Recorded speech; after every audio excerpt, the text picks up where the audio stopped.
Friends, ಇವತ್ತೊಂದು ಹೊಸ blog ಜೊತೆ ನಿಮ್ಮ ಮುಂದೆ ಬಂದಿದ್ದೀನಿ. ಆ ಬ್ಲಾಗ್ ಏನು ಅನ್ನೋದಕ್ಕಿಂತ ಮುಂಚೆ ನಾನು ಇವತ್ತು ಯಾರ ಜೊತೆ ಬ್ಲಾಗ್ ಮಾಡ್ತಿದ್ದೀನಿ ಅಂತ ನಿಮ್ಗೆ ಇಂಟ್ರೊಡ್ಯೂಸ್ ಮಾಡ್ತೀನಿ. ಸೊ ಅದೇ ನನ್ನ ಫ್ರೆಂಡ್. ಇವತ್ತು ನಾನು ನನ್ನ ಫ್ರೆಂಡ್ ಜೊತೆ ಬ್ಲಾಗ್ ಮಾಡ್ತಿದ್ದೀನಿ. ಚಿಕ್ಕವರೆಲ್ಲ ಸ್ನೇಹಿತರಾಗಲು ಸಾಧ್ಯವಿಲ್ಲ, ನಿಜವಾದ ಸ್ನೇಹಿತೆ ಎಂದಿಗೂ ಬದಲಾಗೋದಿಲ್ಲ. ಸೊ ಈ ಬ್ಲಾಗ್ ಮಾಡೋದಕ್ಕೆ ರೀಸನ್ ಬಂದು ಸೊ ನಾನು 3-4 ಡೇಸಿಂದನೇ ಅನ್ಕೊಳ್ತಾ ಇದ್ದೆ. ಸೊ ನನ್ನ ಫ್ರೆಂಡ್ ಜೊತೆ ಯಾವ್ದಾದ್ರು ಒಂದು ಬ್ಲಾಗ್ ಮಾಡಬೇಕು ಅಂತ. ಸೊ ಕಲರ್ಸ್ ಚಾಲೆಂಜ್ ಮಾಡೋಣ ಅಂತ ಅಂದ್ಕೊಂಡ್ವಿ. ಸೊ ಅದಕ್ಕೂ ಟೈಮ್ ಆಗಲಿಲ್ಲ ಮಾಡೋಣ ಅಂತ. ಸೊ ಫೈನಲಿ ಇವತ್ತು ಹೆಂಗೋ ಅವ್ರ ಮನೆಗೆ ಬಂದಿದ್ದೆ ನಾನು. ಸೊ ಮೇಡಮ್ ಅವ್ರು ತುಂಬ ಬ್ಯುಸಿ ಇದ್ದರು. ಸೊ ಅಲ್ಲಿಗೂ ಸರಿ ವಿಡಿಯೋ ಮಾಡೋಣ ಅಂದಿದ್ದು, ಸರಿ ಮಾಡೋಣ ಅಂತ ಟೈಮ್ ಕೊಟ್ಟಿದ್ದಾರೆ. ಸೊ ಬನ್ನಿ, ಈಗ ಜಾಸ್ತಿ ಇದು ಮಾಡೋದು ಬೇಡ, ಸ್ಟಾರ್ಟ್ ಮಾಡೋಣ ಬ್ಲಾಗ್. ಇದು ಏನು ಬ್ಲಾಗ್ ಅಂತ ಅಂದರೆ, ಸೊ ನಾನು ನನ್ನ ಫ್ರೆಂಡ್ಗೆ ನನ್ನ ಮನಸ್ಸಲ್ಲಿರೋ ಕೆಲವೊಂದು ಕ್ವೆಶನ್ಸ್ ಕೇಳ್ತೀನಿ, ನೋಡೋಣ ಅವ್ರು ಅದಕ್ಕೆ ಹೇಗೆ ಉತ್ತರ ಕೊಡ್ತಾರೆ ಅನ್ನೋದಕ್ಕೆ. ಸೊ ಸರಿ, ರೆಡಿನಾ? Yes ready. ಭಯ ಆಗ್ತಿದೆ ಏನು ಕ್ವಶನ್ ಕೇಳ್ತಾಳೆ ಅಂತ ನೋಡೋಣ. ಫೇಸ್ ಮಾಡ್ತಿದ್ರು ಫಸ್ಟ್ ಟೈಮ್ ಅವರು ವಿಡಿಯೋದಲ್ಲಿ ಬರ್ತಾ ಇರೋದು. ಸೊ ಅಂದರೆ ಈ ಥರ ಮಾತಾಡ್ತಾ ಇರೋದು ಫಸ್ಟ್ ಟೈಮು. ಸೊ ಒಂದು ಸ್ವಲ್ಪ ಇದ್ರಲ್ಲಿ ಬಂದಿದ್ದು. ಸೊ ಅವ್ರಿಗೆ ಫಸ್ಟ್ ಕ್ವೆಶನ್ ಏನು ಅಂತಂದರೆ, ಸೊ ಫಸ್ಟ್ ಟೈಮ್ ನನ್ನ ಎಲ್ಲಿ ನೋಡಿದ್ದು, ಹೇಗೆ ನೋಡಿದ್ದು, ನಾವಿಬ್ರು ಎಲ್ಲಿ ಮೀಟ್ ಮಾಡಿದ್ದು? ಓಕೆ, ನೆನಪಿದ್ಯಾ? ನಾನು ಕಂಪ್ಲೀಟ್ ಫಸ್ಟ್ ಮೀಟ್ ನಂಗೆ ನೆನಪಿಲ್ಲ. ಬಟ್ ಲೈಕ್ ಏನು ಅಂದರೆ, ನಂದು ಇವಳು ಫಸ್ಟ್ ಮೀಟ್ ಆಗಿದ್ದು ಡೆಫಿನೆಟ್ ಹೈಸ್ಕೂಲಲ್ಲಿ ಮೀಟ್ ಆದ್ವಿ. ಅವಳು ಆಗ 8th ಹೈಸ್ಕೂಲಲ್ಲಿ ಗೊತ್ತಾ, ಸ್ಟಾರ್ಟಿಂಗ್ 8th ಆಗಿರುತ್ತೆ. 8th ಮೀಟ್ ಆದ್ವಿ. ಮೇಡಮ್ ಲೀಡರ್ ಆಗಿದ್ರು ಆಗ. ನಾನು ನನ್ನ ಫ್ರೆಂಡ್ಸ್ ಎಲ್ಲ ಫುಲ್ ನೋಟಿ ಆಗಿದ್ವಿ. ಆಗ ನಾವು ಬರೀ ಬೆಂಚಲ್ಲಿ ಕೂತು ಮಾತಾಡ್ತಿದ್ರೆ ಇವಳು ಹೆಸರು ಬರೆಯೋದು, ನನ್ನ ಹೆಸರಿಗಂತೂ ಒಂದು 50+ ಹಾಕಿಡ್ತಿದ್ಲು. ಜಾಸ್ತಿ ಮಾತಾಡ್ತಾರೆ, ಟಾಕಿಟಿವ್ ಅಂತ ಅಂದ್ಕೊಂಡು ಟೀಚರ್ಸ್ಗೆಲ್ಲ ಬರೀ ನನ್ನ ಮೇಲೆ ಹೇಳ್ತಾನೆ ಇದ್ಲು. ಸೊ ಅದು ಫಸ್ಟ್ ಮೀಟ್ ಆಗಿತ್ತು. ಸೊ ಅವಾಗ ಫಸ್ಟಲ್ಲಿ ಹೆಂಗೆ ಅಂದರೆ, ನಮ್ಮಿಬ್ರದ್ದು ಫ್ರೆಂಡ್ಸ್ ಆ್ಯಕ್ಚುಲಿ ಇವ್ರು ಹೇಳ್ದಂಗೆ ಹೆಂಗಿತ್ತು ಅಂದರೆ, ಸ್ಟಾರ್ಟಿಂಗಲ್ಲಿ ನಾವಿಬ್ರು ಫ್ರೆಂಡ್ಸೇ ಆಗಿರಲಿಲ್ಲ, ಎನಿಮೀಸ್ ಅಂದರೆ ಎನಿಮೀಸು. ಸೊ ನಾನು ಇವ್ರ ಹೆಸರು ಬರ್ದಾಗೆಲ್ಲ ಇವ್ರಿಗೆ ನನ್ನ ಮೇಲೆ ಕೋಪ ಜಾಸ್ತಿ, ಜಗಳ ಜಾಸ್ತಿ. ಸೊ ಅವಾಗ ಹಿಂಗೆ ಸ್ಟಾರ್ಟ್ ಆಗಿದ್ದು ನಮ್ಮ ಫ್ರೆಂಡ್ಶಿಪ್ಪು. ಸೊ ಅದೊಂಥರ ಚೆನ್ನಾಗಿತ್ತು ಅಂತ ಅದನ್ನು ನೆನಪಾಗಿಲ್ಲ ನಿಮಗೆ. ಸೊ ಈಗ ನೆಕ್ಸ್ಟ್ ಕ್ವೆಶನ್ಗೆ ಹೇಳೋಣ. ಸೊ ಹಬ್ಬ ಅಂದರೆ 8th ಇವ್ರು ನನಗೆ ಫ್ರೆಂಡು, ತುಂಬ ಕ್ಲೋಸ್ ಫ್ರೆಂಡ್ ಅವಾಗಿಂದನೂ. ಅಂದರೆ ಒಂದು 3-4 ತಿಂಗಳು ಅಂದ್ಕೊಳ್ಳಿ ಜಗಳ ಇತ್ತು. ಸೊ ಅದಾದಮೇಲೆ ಇವ್ರು ನನಗೆ ಕ್ಲೋಸ್ ಫ್ರೆಂಡ್ ಆಗಿಲ್ಲ. ಲೈಕ್ ಮಿಡಲ್ ಒಂದು ಗ್ಯಾಪ್ ಆಗಿತ್ತು ಆ್ಯಕ್ಚುಲಿ. ಲೈಕ್ 10th ಆದಮೇಲೆ 1 ವರ್ಷನ ಏನೋ ಗ್ಯಾಪ್ ಆಗಿತ್ತು ಅನ್ಸುತ್ತೆ. ನನಗೆ ನೆನಪಿಲ್ಲ. ಸೊ ಅದಾದಮೇಲೆ ಅಂದರೆ ತುಂಬ ಚೆನ್ನಾಗಿದ್ವಿ ನಾವಿಬ್ರು ಫ್ರೆಂಡ್ಸ್ ಆಗಿ, ಎಲ್ಲ ಶೇರ್ ಮಾಡ್ಕೊಳೋದು ಎಲ್ಲ ಮಾಡ್ತಿದ್ವಿ. ಸೊ ನನ್ನ ಮದುವೆಗೂ ಕೂಡ ಇವರು ತುಂಬ ಹೆಲ್ಪ್ ಮಾಡಿದ್ದಾರೆ. ಸೊ ನಾವು ಅಮ್ಮನೆಲ್ಲ ಒಪ್ಪಿಸಿ ಎಲ್ಲ ಮಾಡಿದ್ದು ಇವರೇನೆ. ಬಟ್ ಇವ್ರ ಮದುವೆಗೆ ನಾನು ಹೋಗಿಲ್ಲ. ಬಟ್ ಇವ್ರಿಗೆ ಅದು ಹೇಗೆ ಫೀಲ್ ಇದೆ ಕೇಳೋಣ ಬನ್ನಿ. ಸಿಕ್ಕಾಬಟ್ಟೆ ಕೋಪ ಇದೆ, ಬೇಜಾರಿದೆ. ಅವಳು ಎಲ್ಲ ಟೈಮಲ್ಲೂ ಅಷ್ಟೇ. ನಾನು ಏನಾದರೂ ಅವಳು ಎಲ್ಲ ಹೇಳಿದಕ್ಕೂ ನಾನು ಒಪ್ಕೋತೀನಿ. ಬಟ್ ಲೈಕ್ ನಾನು ಏನೇ ಹೇಳಿದ್ರು ಅವಳದ್ದೇನೋ ಒಂದು ರೀಸನ್ ಇರುತ್ತೆ. ನಮ್ಮ ಯಜಮಾನ್ರು ಬಿಡಲ್ಲ, ನಮ್ಮ ಯಜಮಾನ್ರಿಗೆ ಏನೋ ಟೈಮ್ ಇಲ್ಲ ಅಂತ ಏನಾದರೂ ಒಂದು ಹೇಳ್ತಿದ್ಲು. ಸೊ ಅದಕ್ಕೆ ಅದು ಬೇಜಾರು ಸಿಕ್ಕಾಬಟ್ಟೆ ಇದೆ. ನಂದು ಲೈಕ್ ರೀಸೆಂಟ್ ಈವೆಂಟ್ ಅಂದರೆ ಮಗು ಆದಮೇಲೆ ನಾನು ಈವೆಂಟ್ಗೆ ಅವಳು ಅಟೆಂಡ್ ಮಾಡೋಕ್ಕೆ ಶುರು ಮಾಡಿದ್ದೆ. ಅದಕ್ಕೂ ಮುಂಚೆ ಯಾವ ಇವೆಂಟ್ಗೆ ಅವಳು ಅಟೆಂಡ್ ಮಾಡಿದ್ದಿಲ್ಲ, ಅದಕ್ಕೆ ಬೇಜಾರಿದೆ ಅಷ್ಟೇ. ಸೊ ಅದು ನನಗೂ ಸಿಕ್ಕಾಪಟ್ಟೆ ಬೇಜಾರಿದೆ ಫ್ರೆಂಡ್ಸ್. ಅದೇ ನಾನು ಅದಕ್ಕೆ ಅವಳು ಸಾಧಿಸ್ತೀನಿ. ಬೇರೆ ಟೈಮಲ್ಲಿ ಅದು ನಾನು ಉಪಯೋಗಿಸ್ಕೊತೀನಿ. ನನ್ನ ಮದುವೆ ಟೈಮಲ್ಲಿ ಕೂಡ ಇವ್ರದ್ದು ರಾಜಸ್ಥಾನಲ್ಲೇನೋ ಒಂದು ದೊಡ್ಡ ಫಂಕ್ಷನ್ ಇತ್ತು.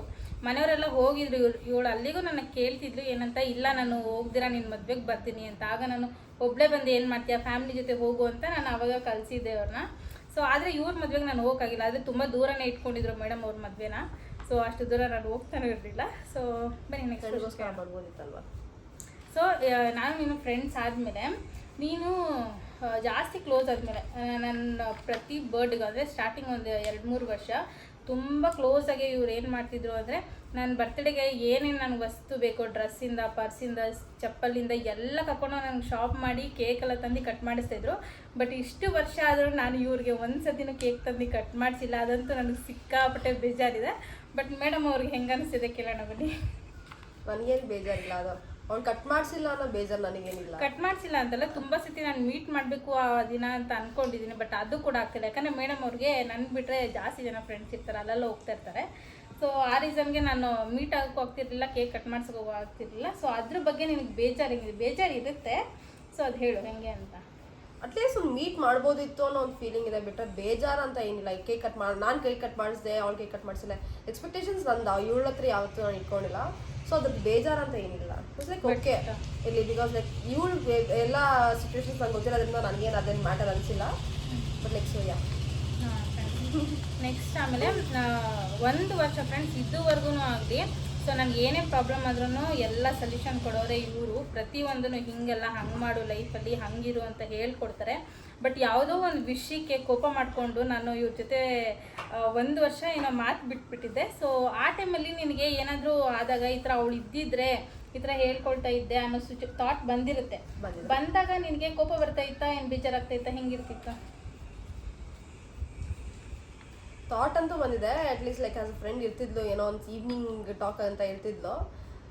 ಥಾಟ್ ಅದು ಬಂದಿದೆ. ಬಟ್ ಲೈಕ್ ಆ ಟೈಮಲ್ಲಿ ಬೇಜಾರಾಗಿದೆ. ಇಲ್ಲಲ್ಲ ಈಗ ಫ್ರೆಂಡ್ ಆಗಿ ಅವಳು ಅನ್ನೋದು ಆ ಬೇಜಾರಂತೂ ಅದಾಗಿದೆ, ಆ ಬೇಜಾರಿದೆ. ಬಟ್ ಲೈಕ್ ಡೆಫಿನೆಟ್ಲಿ ಒಂದಲ್ಲ ಒಂದು ದಿವಸ ಮತ್ತೆ ನಾವು ಮೀಟಪ್ ಆಗಿ ಮತ್ತೆ ವಾಪಸ್ ರೆಗ್ಯುಲರ್ ಆಗಿ ಲೈಕ್ ಈಗ ಹೆಂಗಿದೀವೋ ಹಂಗೆ ಇರ್ತೀವಿ ಅನ್ನೋದೊಂದು ಇದಿತ್ತು, ಕಾನ್ಫಿಡೆಂಟ್ ಇತ್ತು. ಈಗ ಮತ್ತೆ ವಾಪಸ್ ಹಂಗೆ ಆಗಿದ್ದೀವಿ. ನೆಕ್ಸ್ಟ್ ಕ್ವಶನ್ ಹೋಗೋಣ. ಸರಿ, ಇನ್ನೊಂದು ಏನು ಅಂದರೆ ಫ್ರೆಂಡ್ಸ್, 1 ವರ್ಷ ನಾವು ಮಾತಾಡೋದು ಬಿಟ್ಬಿಟ್ಟಿದ್ವಿ. ಸೊ ಆಗ ನಾನು ತುಂಬ ಸತಿ ನೆನ್ಪು ಮಾಡ್ಕೊಂಡು ಹೇಳ್ತಿದ್ದೆ. ಇವ್ರು ನೆನ್ಪು ಮಾಡ್ಕೊಳ್ತಾ ಇದ್ರು ಇಲ್ವೋ ನನಗೆ ಗೊತ್ತಿಲ್ಲ, ಅಬ್ವಿಯಸ್ಲಿ ನೆನ್ಪು ಮಾಡ್ಕೊಳ್ತಿರ್ತಾರೆ. ಸೊ ಅದೇ ಕ್ವಶನ್ ಏನು ಅಂದರೆ, ಆ ಟೈಮಲ್ಲಿ ಇವ್ರಿಗೇನೋ ಒಂದು ಗುಡ್ ನ್ಯೂಸ್ ಆಗಿದೆ. ಸೊ ಮನೆಯವ್ರಿಗೆಲ್ಲ ಹೇಳಿದ್ದಾರೆ. ಸೊ ಫ್ರೆಂಡ್ಸ್ಗೆಲ್ಲ ಇನ್ನೂ ಯಾರಿಗೂ ಹೇಳಿರಲಿಲ್ಲ. ಸೊ ಇವರೇ ನನಗೆ ಕಾಲ್ ಮಾಡಿ ಅದನ್ನು ಶೇರ್ ಮಾಡ್ಕೊಂಡಿದ್ದು ನನಗೆ ತುಂಬ ಖುಷಿ ಆಯಿತು. ಸೊ ನಿನಗೆ ಅಷ್ಟು ವರ್ಷ ಮಾತಾಡಿರಲಿಲ್ಲ ಅಲ್ವಾ ನನ್ನ ಜೊತೆ, ಸೊ 1 ವರ್ಷ ಮಾತಾಡಿರಲಿಲ್ಲ. ಸೊ ಅವಳಿಗೇನು ಹೇಳೋದು ಬಿಡು ಬೇಡ ಅಂತ ಇವ್ರು ಅಂದ್ಕೊಂಡು ಸುಮ್ಮನೆ ಆಗ್ಬೋದಿತ್ತು. ಅಲ್ಲಿಗೂ ನನಗೆ ಫೋನ್ ಮಾಡಿ ಹೇಳಿದ್ರಲ್ಲ, ಯಾಕೆ? ನನ್ನ ಕೋಪ ಇದ್ದಿಲ್ವಾ? ಕೋಪಗಿಂತ ಮಿಸ್ ಮಾಡ್ಕೊತಿದ್ದೀನಿ ಅನ್ನೋ ಒಂದು ಫೀಲಿಂಗ್ ಇತ್ತು. ಅದ್ರ ಜೊತೆಗೆ ಲೈಕ್ ಫ್ರೆಂಡ್ ಅಲ್ವಾ, ಆ್ಯಸ್ ಅ ಫ್ರೆಂಡಾಗಿ ಲೈಕ್ ಅದನ್ನ ಹೇಳೋಣ, ನೋಡೋಣ ನಿನ್ನ ರಿಯಾಕ್ಷನ್ಸ್ ಹೆಂಗಿರುತ್ತೆ ಅನ್ನೋದು ಒಂದು ಕಡೆ ಖುಷಿ ವಿಷಯ, ಮತ್ತೆ ಸಂತೋಷ ವಿಷಯನ ಹೇಳೋಣ ಅನ್ನೋದು. ಮತ್ತು ಲೈಕ್ ನಿನಗೂ ಅದೊಂದು ಖುಷಿ ಆಗುತ್ತಲ್ಲ, ಆ ಖುಷಿ ವಿಷಯ ನಿನಗೂ ಹೇಳಿ ನಿನಗೂ ಖುಷಿ ಪಡ್ಸೋಣ ಅನ್ನೋ ಒಂದು ಮೈಂಡ್ ಸೆಟ್ ಇತ್ತು. ನಿನ್ಗೆ ಯಾಕೆ ಹೇಳೋದು ಆ ನೆಗ್ಲಿಜೆನ್ಸಿ ನನಗಿದ್ದಿಲ್ಲ. ಸೊ ಫೋನ್ ಮಾಡಿ ನಾನು ಒಂದು ಥಾಟ್ ನೋಡ್ತಿದ್ದೆ ಫ್ರೆಂಡ್ಸ್ ಫೋನಲ್ಲೆಲ್ಲ. ಅದೇನು ಅಂದರೆ, ಸೊ 100 ಜನ ಫ್ರೆಂಡ್ಸ್ 10 ಜನ ಫ್ರೆಂಡ್ಸ್ ಇರೋದಕ್ಕಿಂತ ಇಂಥ ಒಂದು ಒಳ್ಳೆ ಫ್ರೆಂಡ್ ಇದ್ದರೆ ಸಾಕು. ನನಗೆ ನಿಜ ಹೇಳಬೇಕು ಅಂದರೆ ನನಗೆ ತುಂಬ ಕೋಪ. ಇವಳು ಹೇಳಿದ ಮಾತಲ್ಲಿ ಅರ್ಧಕ್ಕರ್ಧ ನಾನು ಕೇಳ್ತೀನಿ ಅಷ್ಟೇ, ಅರ್ಧಕ್ಕರ್ಧ ನಾನು ಕೇಳೋದೇ ಇಲ್ಲ. ಅವಳಿಗೆ ಗೊತ್ತು ಅವಳು ಹೇಳಿದ್ದು ನಾನು ಮಾಡಲ್ಲ ಅಂತ. ಅಲ್ಲಿಗೂ ಸರಿ ನೀನು ಹಿಂಗೆ ಅಂದ್ಕೊಂಡು ನನ್ನ ಜೊತೆನೇ ಇರ್ತಾಳೆ. ಸೊ ಅದೊಂದು ಖುಷಿ. Thank you and sorry. ಆಮೇಲೆ ಇನ್ನೊಂದು ವಿಷಯ ಫ್ರೆಂಡ್ಸ್, ನನಗೆ ಈಗ ಕೆಲವೊಂದು ವಿಷಯಗಳು ಗೊತ್ತಿರಲ್ಲ. ಕೆಲವೊಂದು ವಿಷಯಗಳು ನನಗೆ ಗೊತ್ತಿರಲ್ಲ. ಅದನ್ನು ಇವಳು ಏನು ಮಾಡ್ತಾಳೆ ಅಂದರೆ, ಅದು ಹಂಗಲ್ಲ ಹಿಂಗೆ ಮಾಡು, ಹಿಂಗಲ್ಲ ಹಂಗಿರು ಅಂತ ಜಾಸ್ತಿ ನನಗೆ ಹೇಳ್ಕೊಡ್ತಾಳೆ, ಗೈಡ್ ಮಾಡ್ತಾಳೆ. ಇಲ್ಲ ಇನ್ನು ಕೆಲವೊಂದು ವಿಷಯದಲ್ಲಿ ನನಗೆ ಇದು ಆಗೋದೇ ಇಲ್ಲ ಅಂದರೆ, ಇಲ್ಲ ನಿನ್ನ ಕೈಯಲ್ಲಿ ಆಗುತ್ತೆ ಮಾಡು ಅಂತ ಸಿಕ್ಕಾಪಟ್ಟೆ ಸಪೋರ್ಟಿವ್ ಆಗಿದ್ದಾಳೆ. ಯಾಕೆ ಆ ಥರ ಸಪೋರ್ಟಿವ್ ಆಗಿದೆಯಾ? ಯಾಕಂದರೆ ಫ್ರೆಂಡ್ ಅಂದರೆ ನಿನ್ನ ಕಷ್ಟಕ್ಕೆ ಹೇಳ್ದ ಬಿಡು ಹೋದೆ ಸುಮ್ಮನೆ ಹಿಂಗಿರ್ಬೋದಿತ್ತು. ಬಟ್ ಇವಳು ಎಕ್ಸ್ಪೆಕ್ಟೇಷನ್ಗಿಂತ ಮೀರಿ ನನಗೆ ಹೆಲ್ಪ್ ಮಾಡಿದ್ದಾಳೆ. ಯಾಕೆ ನಿನ್ಗೆ ಆ ಥರ ಅನ್ನಿಸ್ತು? ಫಾರ್ ಎಕ್ಸಾಂಪಲ್, ಇವಾಗ ನನ್ನ ಮದುವೆ ವಿಷಯನೇ ತೊಗೊಳ್ಳಿ. ಸಿಕ್ಕಾಪಟ್ಟೆ ಅಂದರೆ ನನಗೆ ಡೌಟೇ ಇತ್ತು ಫ್ರೆಂಡ್ಸ್, ನನ್ನ ಮದುವೆ ಆಗೋದೇ ಇಲ್ಲ ಅಂತ ಅಂದ್ಕೊಂಡಿದ್ದೆ. ಬಂದು ನಮ್ಮನ್ನು ಎಷ್ಟು ಕೂಲಾಗಿ ಕನ್ವಿನ್ಸ್ ಮಾಡಿದ್ಲು ಅಂದರೆ ಇವಳು, ನನಗೆ ನಂಬಕ್ಕಾಗ್ತಾಯಿಲ್ಲ ಇದುವರೆಗೂ. ಸೊ ಯಾಕೆ ಅಷ್ಟು ನನಗೆ ಹೆಲ್ಪ್ ಮಾಡಬೇಕು, ನನ್ನ ಕಷ್ಟದ ಲೈಫಲ್ಲಿ ನನ್ನ ಜೊತೆಗೆ ಇರಬೇಕು ಅಂತ ನಿನ್ಗೆ ಯಾಕೆ ಅನ್ನಿಸ್ತು? ಗೊತ್ತಿಲ್ಲ. ಅಲ್ಲ ಇಲ್ಲ ಇಲ್ಲ ಹಂಗೇನಿಲ್ಲ. ಅಲ್ಲ ಉತ್ತರ ಕೊಡ್ತೀನಿ ಇದಕ್ಕೆ. ಹೇಳು. ನಿನ್ ಕಷ್ಟ ಇದೆ, ನಿನ್ ಕಷ್ಟಕ್ಕೆ ಆಗ್ಬೇಕು, ಇಲ್ಲಾರ ಫ್ರೆಂಡ್ ಅಲ್ಲ ಅದೆಲ್ಲ ನನ್ಗೇನಿಲ್ಲ.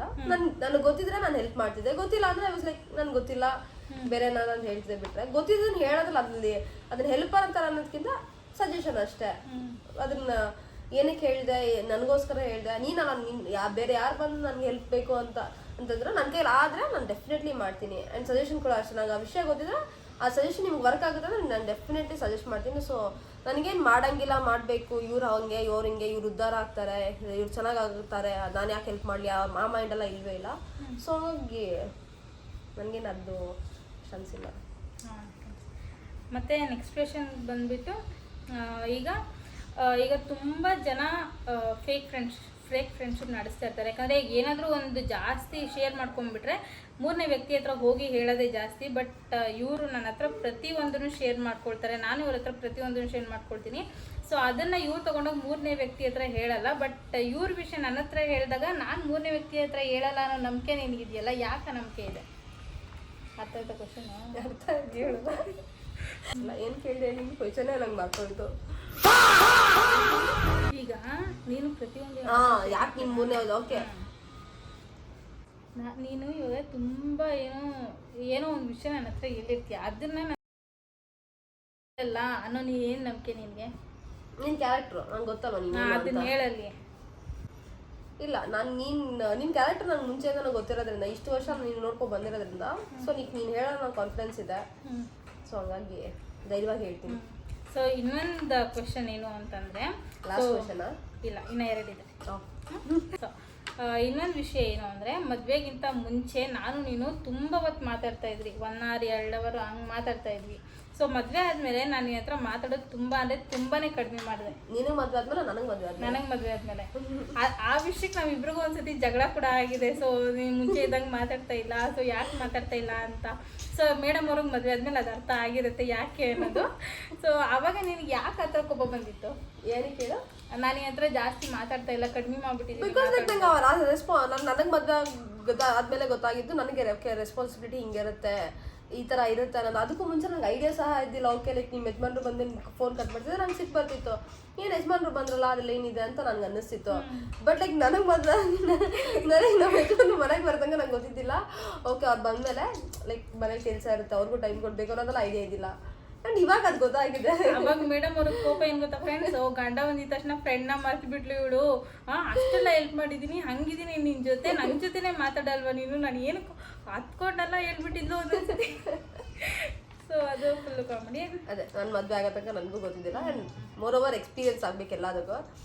ಅದು ಎಕ್ಸ್ಪೀರಿಯನ್ಸ್ ಆಯಿತು. ಈಗ ನನ್ನ ಗಂಡನೂ ಬರ್ತಾರೋ ಹಾಗೆ ನಾನು ನಿನ್ಕು ಕಟ್ಕೊಳ್ಬಿಡ್ತೀನಿ. ಅವ್ರ ಗಂಡ ಇಲ್ಲೇ ಇದ್ದಾರೆ. ಸೊ ನೆಕ್ಸ್ಟ್ ಕ್ವೆಶನ್ ಏನು ಅಂದರೆ friends, next and last question. Full ಜೋಶಲ್ಲಿ ಇರ್ಬೇಕು ನೀನು. ನೀನು ಸೈಲೆಂಟಾಗಿ ಒಳ್ಳೆ ಇದು ಕೇಳ್ಕೊಳಕ್ಕೆ ಏನು ಎಫಿಗೆ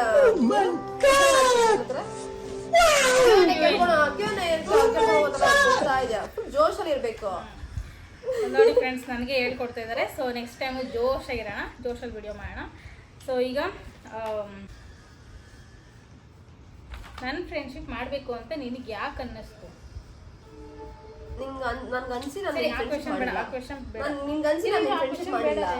ಕ್ವಶನ್ ಬೇಡ ಇರ್ರೆ, ಏನೋ ಅಂತ ಇರ್ತಾರೆ. ಏನು ಗೊತ್ತಾ ಫ್ರೆಂಡ್ಸ್, ಲಾಸ್ಟ್ ಕ್ವಶನ್ ಇದು. ಸೊ ತುಂಬ ಸ್ವಲ್ಪ ಕಷ್ಟವಾಗಿರುತ್ತೆ. ಸೊ ಕೇಳೋಣ. ಈಗ ನಿನಗಿಂತ ಕೋಪ ನನಗೆ ಜಾಸ್ತಿ. ಪ್ರತಿ ಸತಿ ನಾನು ನಿನ್ನ ಹತ್ರ ಕೋಪ ತೋರಿಸ್ತೀನಿ, ಬಟ್ ನೀನು ನನ್ನ ಹತ್ರ ಕೋಪ ತೋರಿಸೋದೇ ಇಲ್ಲ.